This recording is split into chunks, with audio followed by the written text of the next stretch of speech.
past that time by Sparrow, and the circus was on.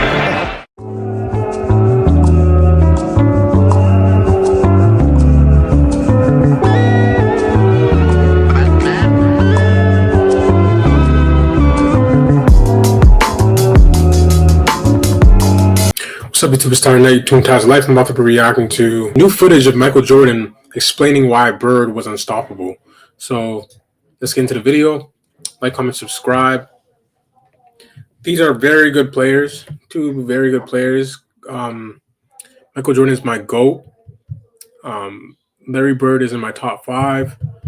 I believe that Michael Jordan's opinion is very respectable because of who he is.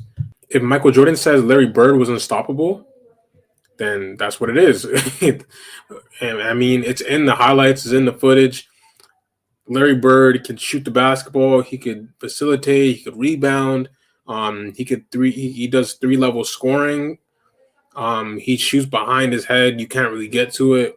It probably feels like he is open every single time he's shooting on somebody because they can't get to a shot. Like there's no way of blocking it, and he's like 6'10". So yeah, he's pretty tall too. So like tall for his position.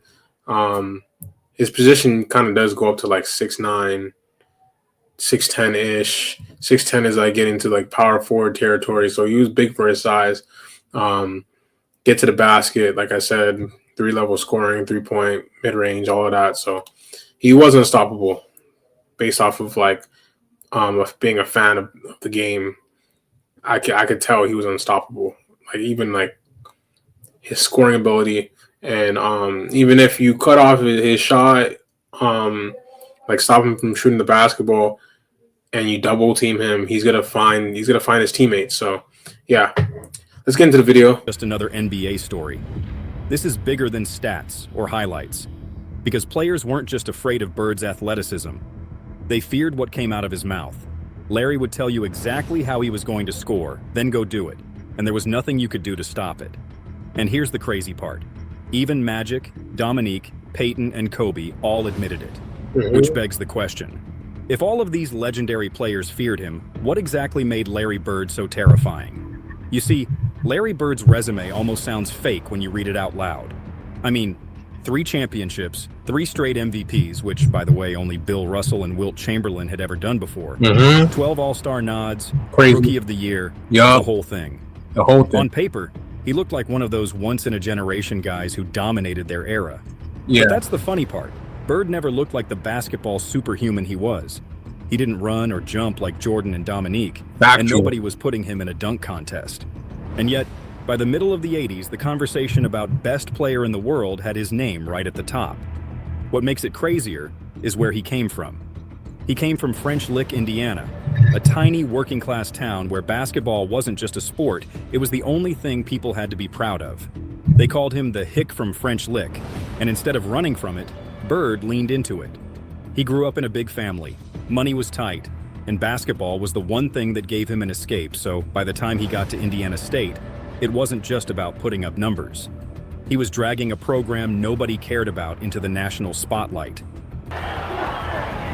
Michigan State controls. Donnelly in the backcourt. The key, many feel, to beating Michigan. Just to add on to that, it looks like Larry Bird in his career, there's like a trend.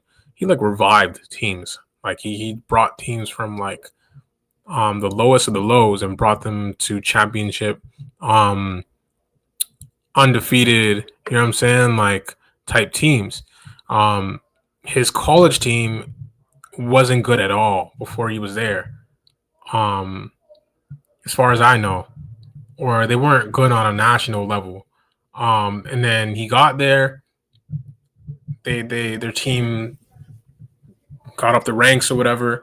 And I think in his last season, they went undefeated, made it to the national championship from a 33-0 record. Like I said, they were undefeated, and lost to Magic in the finals. But if you think about where the team was before, it's kind of crazy that one player changed their whole organization. And then you have the Celtics. The Celtics weren't very good before Larry Bird.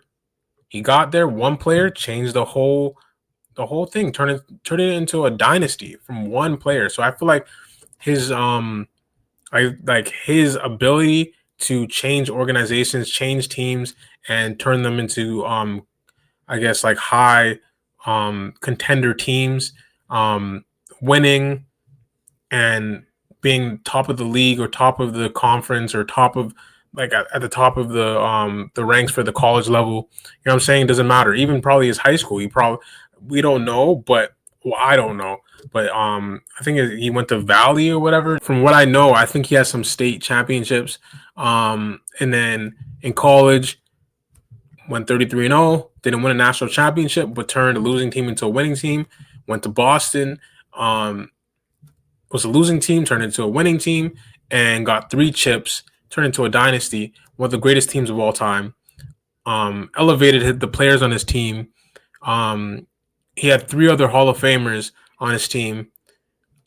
I really don't believe they would have been Hall of Famers without Larry Bird. But you got Dennis Johnson, you got Kevin McHale, and you got Robert Parrish. Three great players, but they had to develop themselves through the system and through Larry Bird, because Larry Bird was the system.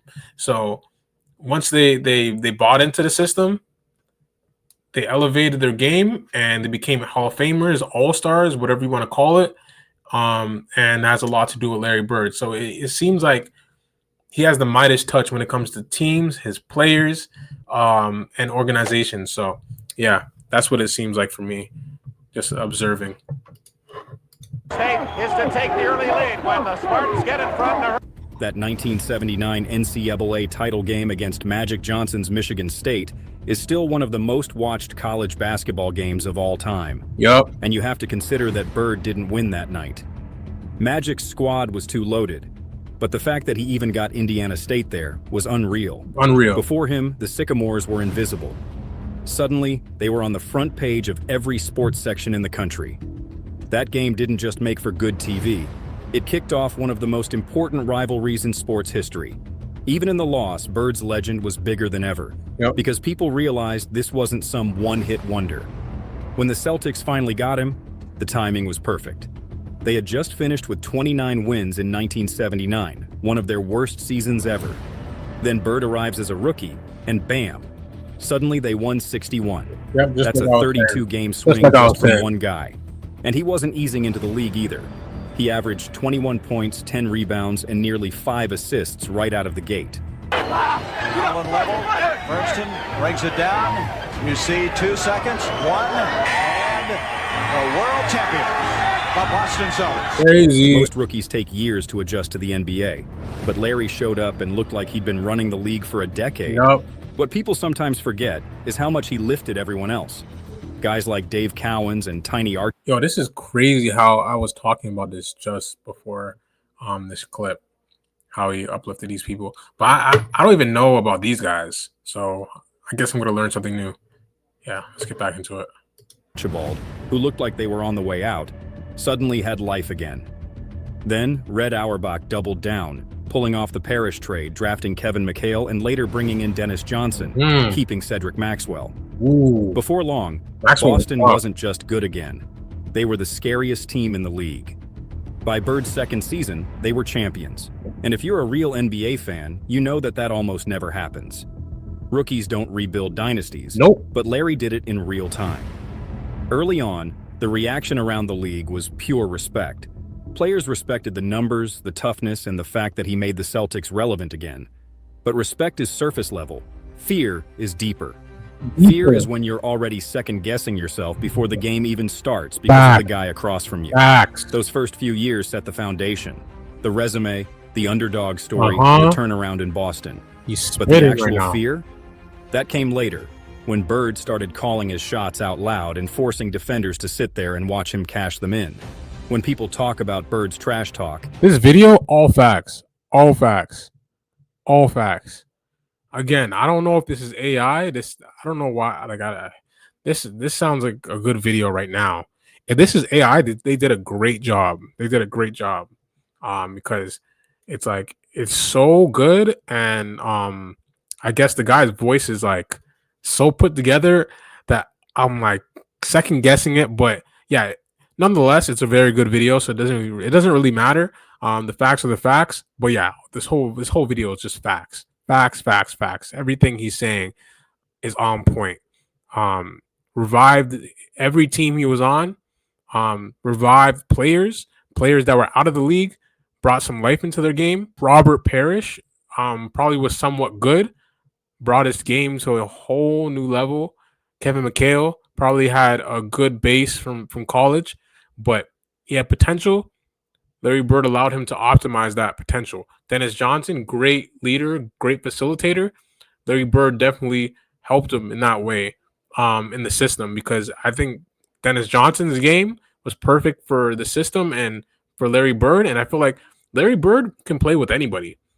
He just knows the game. He's very smart, high IQ, willing to pass, and great teammate all around.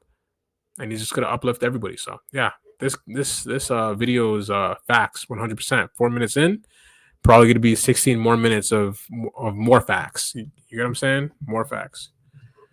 Let's get into it. Let's get back into it.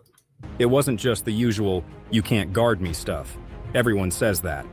What made him different was that he told you exactly what he was going to do, then went out and did it. It wasn't an insult, it was a prophecy. That's what broke most of the guys who played him. If someone's in your ear saying they're about to hit a jumper from the wing, and then they go and drain it in your face, you're not just getting beat on the scoreboard, you're getting beat in your head. And boy, that was Bird's specialty. Take Reggie Miller's rookie year, for example.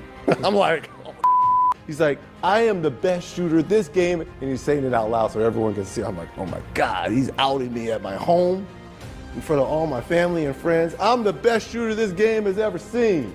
Reggie grew up idolizing Larry, and then suddenly he was on the court against him, and Bird wastes no time checking him. He walked up to the kid and went, "You're the guy they drafted ahead of me?" The thing is, it wasn't true. Wow. Reggie was drafted in '87 and Bird in '78. But that's what made it so funny. Larry didn't care if the line made sense. He just wanted to get inside your head. And for a rookie like Reggie, that was enough. When I heard it, I'm like, wait, what? Like, Reggie Miller came to the league later on. What's he talking about? Well, he just had to say something to like get in his head to pump himself up. I think Larry Bird is one of those guys that has to trash talk so it could like help him play better and focus and be like, okay, I'm gonna have a chip on my shoulder because you were drafted higher than me. They weren't in the same draft. But he's gonna put that in his head so we can go at him and so we can get in his head and just be competitive as possible. Because he really has nothing against Reggie Miller, but the only thing he has against him is that he's on the other side. So I'm gonna get in your mind. I'm probably gonna confuse you because that probably confused the hell out of him. It's like, wait, what? And he probably gave him buckets and teared him down mentally. He doesn't win he doesn't just win the physical game. He wins the mental game, like he just said. So yeah, wow. That is a fact. Bird then proceeded to torch Indiana with jumper after jumper, like he was making a point.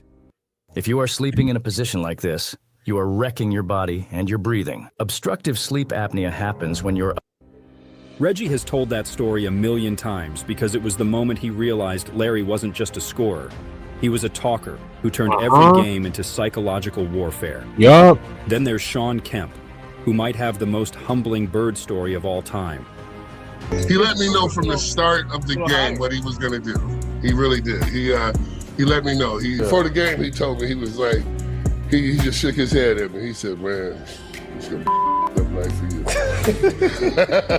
So what did he put up? I think he gave me, I think he gave me 46. Kemp was this young, freakish athlete, a human highlight reel. Yo, that joke. I mean, 40 and 46. Okay, it's 6 points more, but it's still close to 50. If you give the man 40, it's like, okay, he had a really good game. 46, it's like, whoa. He's getting close to 50, bro. He almost 50 balled you.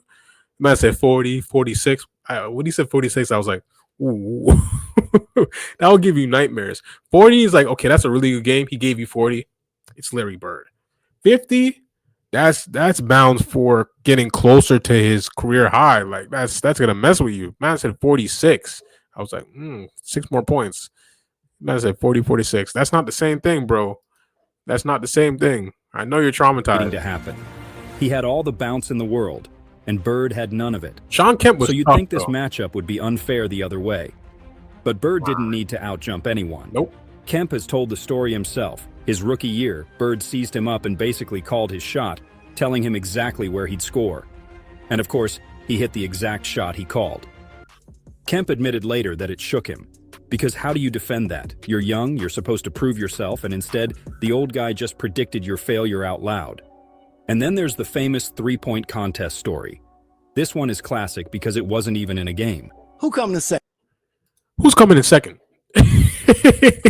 so who's coming in second? Because I know I'm coming first. Who's coming in second? Y'all ain't gonna answer? All right. Because no way y'all beat me. Let's take the picture. Where'd you place? He beat me. He beat me that day. He beat me. That wasn't a joke. That was him telling everybody the event was already over. Already Then he over. went out, hit 11 straight shots in the final round, and won it without even taking off his warm-up jacket. The whole That is a bad man. That's a bad man. That's a bad man right there. Like, he's crazy. Like, he's cold. He's cold-blooded. Oh my gosh. Did he even take off his jumper? Who is coming in second? Walked in the locker room. Who's coming in second? Dead serious. Did he even take off his warm-up? Probably talked to them and said this in his warm-up. Did he even take off his warm-up? Hit 11 in a row. Took the three-point contest championship medal or trophy or whatever you call it, and walked away and like it was nothing. Like, he's cold. No competition for him. None. Who's coming in second? Crazy. whole thing was pure theater, but the scary part is that it wasn't theater to him. He really believed he was the best shooter alive, and then he backed it up in front of the entire league. The reason all this mattered was because it wasn't just about talking. Nope. Anybody can talk. Yup. What broke defenders was that Bird's words were guarantees. And he used them like a weapon. Once he called his shot, you were already thinking about it, already tense, and basically just waiting for the worst. He didn't have the quickest first step. This is one of the best videos I've seen for Larry Bird. This guy said he's not just saying this stuff. It's guarantees. Like, he's telling you this is going to happen. I'm telling you this is going to happen. Like, there's nothing you can do about it. I'm telling you before. I'm guaranteeing you that I am going to demolish you. I'm gonna hand your ass to you. Like, basically, I'm guaranteeing that. You get what I'm saying? Like, it's crazy. But if you're half a second late because you're still processing what he told you he was going to do, the shot's already gone. Shots already That's why gone. guys feared him. It wasn't just the points, it was the fact that he beat you twice, once in your head and once on the floor. Now, not everyone bought into the whole Bird mythology. Dennis Rodman, who never gave respect easily, wasn't impressed. Dennis Rodman is tripping. He's tripping. You know he's a head case. Let's get back in the video. He once said that Bird wasn't tough to guard, just a fundamentally sound white guy who could shoot. That's classic Rodman, always trying to strip the aura away. He even went further. Larry Bird playing this era, I think he'd be in Europe. One of the great challenges in this world is knowing enough about a subject to think you're right. But here's the thing. Like, what? Honestly, you can't even respect that opinion because it's like, Rodman's not okay. He's not all the way okay up there. Like, and I think it's because he probably trash talked Rodman and Rodman. I said Rodman. Rodman, probably didn't like that. Like, he probably didn't have anybody talk to him like that because Rodman is not someone you just talk to like that because he's kind of not right up there, so you're not going to really test him. So the fact that someone tested him like that and he probably wasn't used to it, like that's something that he wasn't used to, it probably messed with his head, and he's just going to talk trash about Larry Bird and be a hater on him the rest of his life because that makes no sense. He cooked you. He cooked you. He's just a fundamentally sound white boy that could shoot. Okay. What? You just said he's good at basketball and he's white. Like, what are we talking about here? Like, what? What? Even in tearing him down, Rodman kind of proved the point. Bird didn't scare people because he was flashy or explosive. He scared them because he turned the basics into inevitability. What? Like, for a defender like Rodman, who thrived on chaos and unpredictability, Bird was frustrating because he wasn't playing mind games in the usual way. He was boring you to death with a move you'd seen 1,000 times. Yeah. Except he told you about it before he did it, and you still watched it go in. That's the essence of why Bird's psychological warfare worked. He weaponized predictability. Every shot he called and every prediction he made just reinforced the idea that once Larry decided how the possession would end, there was nothing you could do. It was inevitability disguised as trash talk. And once players started to believe it, the game was over before the ball even left his hands. And it wasn't just rookies or role players that felt the Bird effect. When people talk about Bird, it's the legends themselves lining up with stories. Start with Magic Johnson. Their rivalry basically built modern basketball. They clashed in that 1979 NCAA title game, which, like I said earlier, is one of the most watched college games ever, and carried it into the NBA, where Celtics versus the Lakers became the league's heartbeat. Magic always admits that Bird wasn't just his rival, he was the guy who pushed him to his limits. Magic was showtime, flash and pace, but every time he ran into Bird, he knew there was a dude on the other end who could slow everything down and kill him with efficiency. Their battles in the 80s weren't just games, they were events, and Magic has said flat out that Bird was the toughest competitor he ever faced. Oh, don't take my word for it. See it for yourself. See it for yourself. That boy, he can play, man.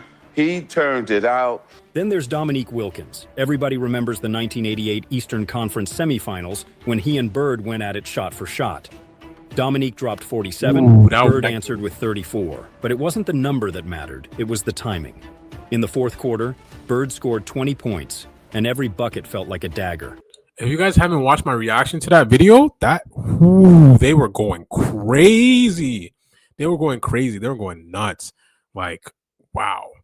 Dominique was getting buckets, mid-range, midi, get to the basket, but he wasn't really dunking like that. It was all jump shots. Like it was a shooting clinic. Like I was amazed by both of them. But Larry Bird came out on top, of course. He definitely dominated that game. He won the game. But I think it went to overtime or something like that. I can't remember 100%. Correct me in the comments if I'm wrong. But Dominique had a great game. Bird had a great game too. They both had I think Bird had, he had 40 something. Dominique had 47. Yeah, but Bird had the better team. And yeah, that was a great game. Dominique himself called it the best game ever played between two forwards. And even though the Hawks lost, he admitted afterward that Bird had something different. That competition became legendary, not because one guy dominated the other, but because both went supernova, and Bird walked away with the win. For a guy like Dominique, who thrived on confidence, to tip his hat that way tells you everything about the kind of respect Bird demanded in real time. Gary Payton brought a different flavor. Usually, the glove never shuts up and he never lets an opponent breathe without chirping in their ear. But even he said that Bird's trash talk was on another level. Payton remembered being shocked that Bird didn't just talk nonsense, he talked specifics. Payton called it disrespectful and beautiful at the same time, because it wasn't just a head game, it was a flex on execution. Even Kobe Bryant, who came along after Bird had retired, gave him massive credit. Kobe was a student of the game, obsessed with learning, and he studied Bird the way he studied Jordan. He said he learned how Bird manipulated defenders, how he used his body to create space, and how he... Didn't I say this before? Kobe is very similar to Bird. Like if you think about it, their go-tos, like the spin around, pump fakes, faders, the back to the basket. He's gonna spin off his defender and go for a reverse dunk. That's Kobe's bag. So you could tell that Kobe studied Larry Bird a lot, and he studied Jordan. That's two very good players to study. But I haven't seen. Am I tripping? Did I see Michael Jordan yet? Like talk about Larry Bird? Am I tripping? Or maybe I forgot and saw the clip and just went over my head or whatever. But I don't think I've seen Jordan yet, and we're 11 minutes in. 9 minutes more. 9 minutes to go. So, yeah, we'll see. But yeah, I've said this before. They're very similar. I didn't know until I really watched Kobe and Larry Bird. I think I did like a comparison. You can go back to my other videos, but I think I did a comparison of them. Their go-tos, the things that they do the most on the court, like the things that they like they're gonna do, but you can't stop it. Basically, they'll get the ball on the baseline and turn around and shoot it, or turn around and pump fake, or just turn around and spin off of you if you're putting too much pressure on their back and do a reverse dunk. Those are like the most prominent parts of their game. And I think Kobe took the most effective part of his game, because I feel like where Larry Bird kills at is when he gets to the ball on the block, and it's like he could use the baseline, or he can just shoot it over you, or he can just give you a pump fake and get to the basket, or do a pump fake and shoot it. Kobe might do like 5 pump fakes and still shoot it. Larry Bird was very good at that too. So yeah. Never wasted movement. I would always ask questions and try to learn as much as I could. Right? Kobe even said Bird was one of the guys he modeled his footwork and patience after. Coming from Kobe, that's the ultimate compliment. When you line up all these testimonies, Magic, Dominique, Peyton, Kemp, Kobe, the picture gets clear. These were different eras, different styles, but the same conclusion. Bird wasn't feared because of his athletic gifts. He was feared because the best players alive couldn't stop him from doing exactly what he said he was going to do. Oh, to top it all, even the GOAT himself didn't hold back. Okay. Yeah. Bird wasn't scary because of what he did. He was scary because he told you exactly how you do it. Yeah, that was the Michael Jordan confirming everything I have been saying since the beginning. You see, when Jordan first came into the league in 1984, he was all flash, athleticism, and skill, but the Bulls were nowhere near ready to compete with the heavyweights. Nowhere near. And the heaviest of the heavyweights at that time? Larry Bird's Celtics. Every time young MJ walked into Boston Garden, he wasn't just facing a team stacked with Hall of Famers, he was walking into Bird's personal arena. The Celtics beat up on Chicago almost every time, and Bird made sure Jordan felt every ounce of that learning curve. Jordan would drop 30. Jordan never beat Larry Bird in a series. That's how you know how good Larry Bird was. I mean, Jordan's team wasn't good when Larry Bird was at the height of his career, but it's like Michael Jordan was very good though. Like Michael Jordan was very good. He was a handful, but he just couldn't get it done. He couldn't get past Bird. And then later on, he had to go against Pistons, and it took him some time to get past the Pistons. And when he did it, that's when it turned into a dynasty.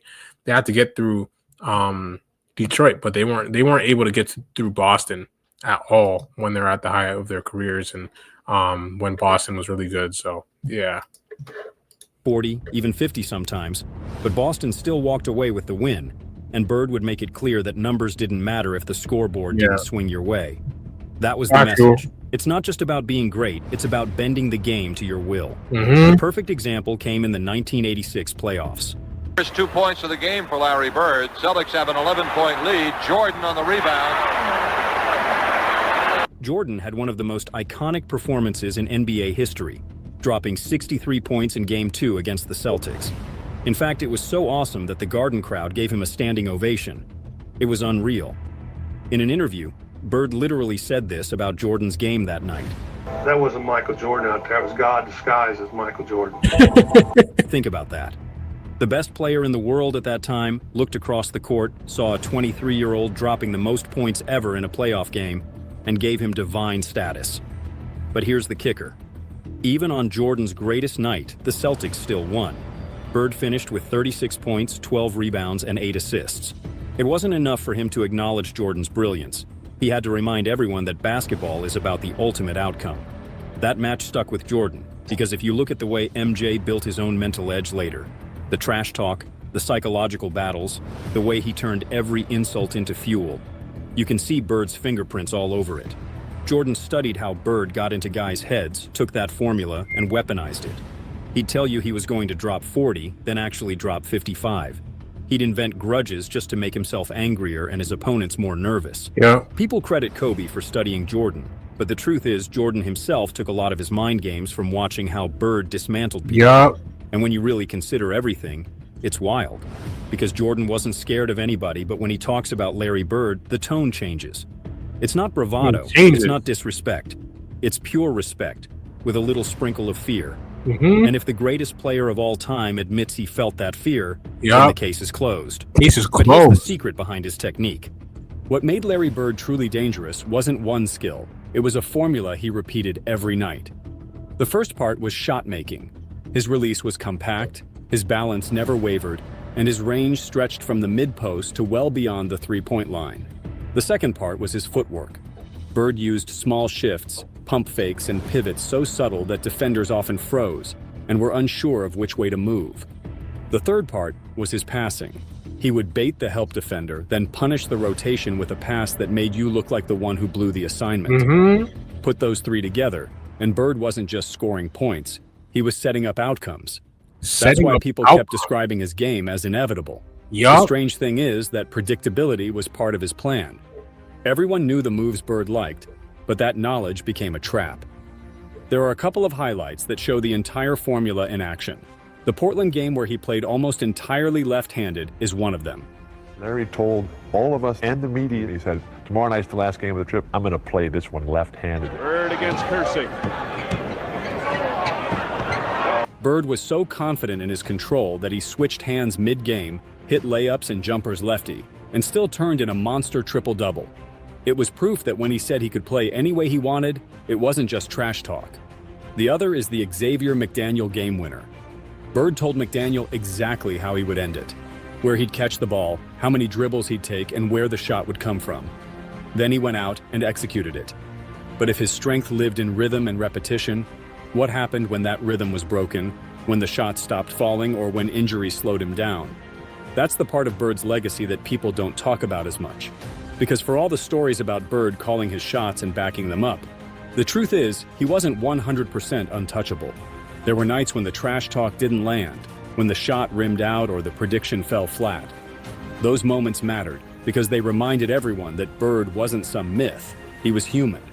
What really slowed him down, though, were injuries. By the late 80s and early 90s, his body started betraying him. Chronic back problems made it painful for him to even sit down, let alone play 40 minutes of basketball. Surgeries and time on the sideline chipped away at his dominance. Yeah, he still had stretches of brilliance, but you could see the cost it took to get there. And yet, the failures never erased the legend. If anything, they made the nights he did deliver feel even bigger. Because when the rhythm was there, when the Garden lights hit that parquet floor, the aura around him became something else entirely, something more than just talent. Dominique Wilkins once said that playing Bird in the Garden was different. You weren't just up against him, you were fighting the crowd, the floor, and the history too. Monday.com's AI blocks are a total game changer. Excuse me if I find that hard to believe. You know that llamas are biological. That building gave him extra power. And that's the next part of the story, because it wasn't just Bird you were facing. It was the Garden, the banners, and the edge his teammates enforced. Boston wasn't just a backdrop for Larry Bird. It was an amplifier. The old Garden wasn't like the shiny arenas we see today. It was cramped, the air felt heavy, and the temperature in there could make you sweat before warm-ups. The parquet floor had dead spots everywhere, and the Celtics knew exactly where they were. Opponents hated it, but Bird thrived on it. That floor, those rims, and that crowd, they all became part of his home court advantage. And then you add the fans. Boston fans weren't just loud, they were relentless. Every made shot turned into a roar that rattled visiting players. Every miss from an opponent was met with smug cheers. And if you were unlucky enough to be the guy Bird was cooking, they'd let you know about it all night long. The Celtics culture even made it worse. Red Auerbach built that team on intimidation, toughness, and flat-out winning.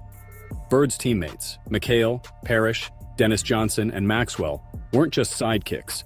They were enforcers who made sure nobody pushed Larry around. If you tried to get physical with him, you ended up dealing with a front line that would punish you back. That's why Boston magnified the fear factor. Facing Bird in the Garden meant you weren't just defending one man. You were up against the parquet, the history, the crowd, and a team that had winning in its DNA. It's no wonder opponents walked in already feeling a step behind. And that leads to the real question. How would Bird's brand of intimidation hold up if you dropped him into today's NBA? The answer sets up a conversation that might surprise you. On one hand, you look at the modern NBA. The pace is faster, the guys are longer, more athletic, and defenses switch everything. On the other hand, the skill set Larry brought feels built for any era. A 6'9" inches forward who could shoot from deep, rebound, pass, and run an offense? That's basically the prototype for a superstar right now. Yep. What makes Bird different from the flashy stars of today is how he went about it. He didn't need viral dunks or highlight dribbles. His trash talk wasn't typed out in cryptic tweets or posted on Instagram stories. It happened right in your face, in real time. And the thing about Bird's so-called slow game is that it wasn't slow at all. He played at his own pace, and that's exactly what killed defenders. Luka Doncic gets the same critique today, but defenders still can't speed him up. Nope. Bird had that same control decades earlier, only with sharper shooting and an even nastier edge to his words. The idea that he couldn't hang in today's game doesn't really line up when you realize guys like Luka, Jokic, and KD are dominating with some of the same qualities. So if you dropped Bird into today's NBA, would he survive? No, he'd thrive. So maybe the question isn't whether he would survive in today's game. The real question is whether anybody can handle prime Larry Bird. And if your answer is no, well, you might want to hit that like, drop your take in the comments, and subscribe, because this debate, it's only getting started. That was a great video, This man. could be our test. Allah is giving us a chance to give. That was a great video, man. Honestly. That was a great video. Like, comment, subscribe. Yeah. I think that was one of the best videos I've seen for Larry Bird. And it just showed everything, basically. The rivalry with Magic Johnson, his scoring, his 3-level scoring, how he revived teams, how he revived organizations, how he bettered his players on his team, his teammates, his respect from his peers, the people coming after him, and people that were playing against him that came up at the same time. Just all around, just a great video. Yeah, like, comment, subscribe. Let me know what you guys think about that video. I thought that was one of the best videos I've seen. Maybe the best video I've seen for Larry Bird. Yeah, that was a great video. I'm definitely happy watching that video, and definitely learned something new, actually, because there's some players that I didn't even know about, that were like pretty good players on his team that were about to be out the league, and he basically revived their career. I didn't even know about that either. So yeah, that's definitely good to know, because like adds on to what I was saying before, how he impacts his team, he helps his players in his team, and he works with what he has. To be honest, I understand why you guys don't like LeBron, because he had to go somewhere to win championships. And Larry Bird was very different. Everybody has their own path. I don't take that away from LeBron, but I could see where you guys are coming from, because you came up on Larry Bird using what he had at home, didn't go anywhere else to win a championship. He bettered his players, he bettered his team, and he took the talent and the potential that his players had and turned them into Hall of Famers, All-Stars, and players that have had a great career. Probably players that had like end up having like 10 years on under their belt, or like an extra 5 or 6 years, just because of Larry Bird, and they were out of the league before Larry Bird was. They were about to be out of the league before Larry Bird even got there. So the fact that a rookie could do that for our organization and for players and his teammates is crazy. Yeah. But like, comment, subscribe, share. Let me know what videos you want me to react to next, what players you want me to react to next. I want to react to Pistol Pete more, Michael Jordan. I want to get into current players. Like, what current players would you want me to react to? Yeah. Any type of content that you want me to react to, you guys want me to give my opinion on. Yeah, but until next time, I'm about to sign out and say a prayer. In the name of Jesus, I pray whoever's watching this video, bless them from the crown of their heads to the soles of their feet, allow them to be strong in their mind, body, and soul. and yeah, allow them to be the best people they could possibly be, and put God first. And once they put God first, they'll get their priorities in line with their family, with their health, with their career. Allow them to be strong in their faith. As you test them, allow them to understand that most of the stuff that's going on in their lives, that something's going wrong.